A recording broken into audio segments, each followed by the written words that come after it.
বর্ষাকাল সময়, দিকে দিকে প্রতিবাদের ঝড়, আর জি করের ঘটনার বিচারের দাবিতে আবারও রাত দখলের ডাক। এমন পরিস্থিতিতে খানিক আশার খবর শোনা গেল। প্রেম করছেন রাজদীপ গুপ্ত ও তন্বী লাহা। গণেশ চতুর্থীতে একসঙ্গে ছবিও পোস্ট করেছেন দুই তারকা, যার ক্যাপশনে লেখা লাড্ডু ভালোবাসি। সংবাদ মাধ্যমের প্রশ্নের উত্তরে প্রেমের কথা স্বীকারও করে নিয়েছেন তন্বী।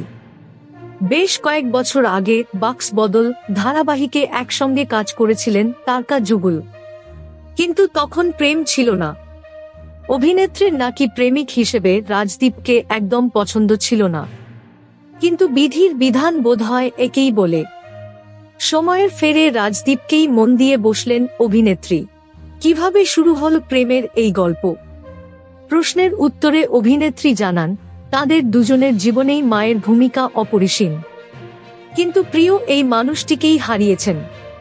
ক্যান্সারে আক্রান্ত ছিলেন রাজদীপের মা দীপা গুপ্ত। নিরন্তর লড়াই করে গিয়েছেন। একটা সময় থেমেছে সেই লড়াই। গত বছরই মাকে হারিয়েছেন অভিনেতা। তন্বীর মাও দীর্ঘ রোগ ভোগের পর প্রয়াত হয়েছেন।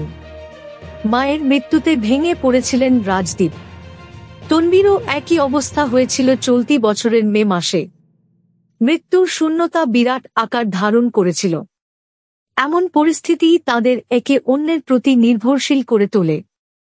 তৈরি হয় ভালো লাগা, তা পরিণত হয় ভালোবাসায়।